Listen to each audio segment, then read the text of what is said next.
Well, good morning, friends. Today's video is going to be on how to make container soil at home. We'll be right back after the break.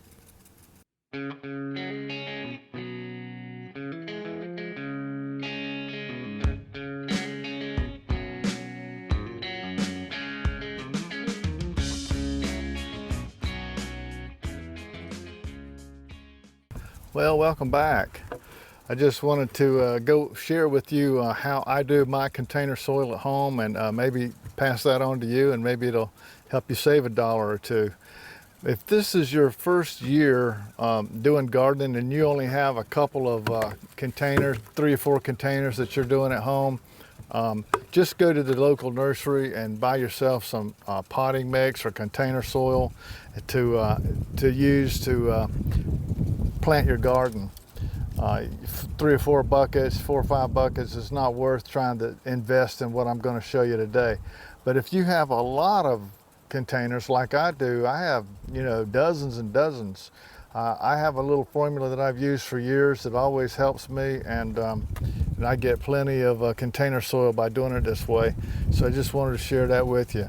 So let's step on over here to the wheelbarrow and let's start mixing together some ingredients. Well, this is how I mix it up. I start off with 3 main ingredients, and I use 3 equal parts of each.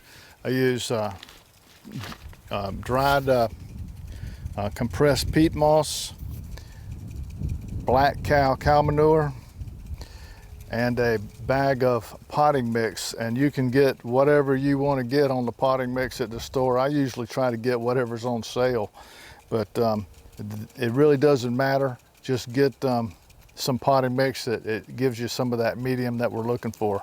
So the first thing I'm going to do is I'm going to start off with the peat, get that in the bottom of the wheelbarrow, and I'll add in the black cow.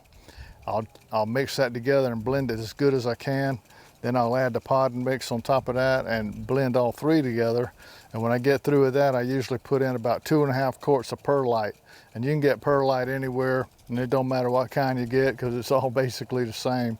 So I get that because I want my container soil not to get compacted.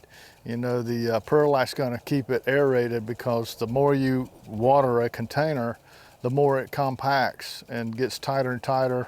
So I try to use the perlite just to give it a little bit of aeration in there. It really doesn't add any value as far as nutrition goes, but the aeration is what I'm really looking for with the perlite. Okay, well, let's get started with the getting this thing blended together, and we'll be off and running.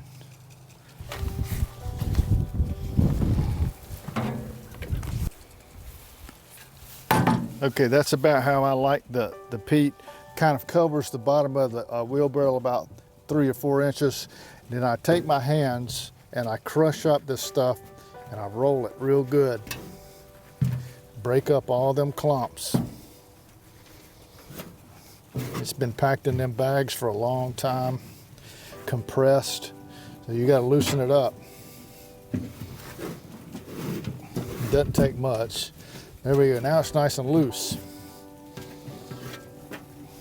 Next, I add in the cow.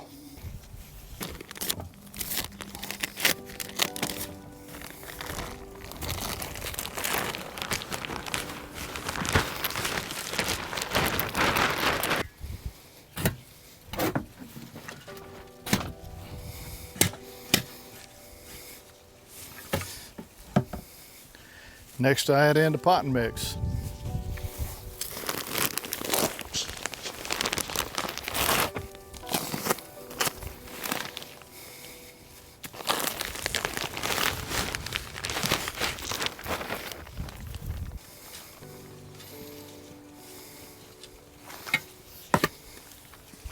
I usually use one of these little paint mixing cups. You can get these at Lowe's. They're pretty cheap. It's a 2.5 quart. I put it right there in the bucket. Get about that much in there. Perlite in with everything.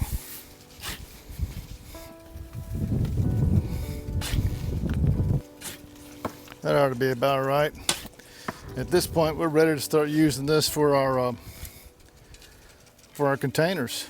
You just need to pre-moisten this a little bit before you use it, you're off and running. Well, thanks for watching. I hope that helps you on your container soil a little bit this year in your garden, and happy gardening. So until me and Nancy see you next time, always remember, by his hands we are fed. Give us, Lord, our daily bread. Amen. Have a blessed day.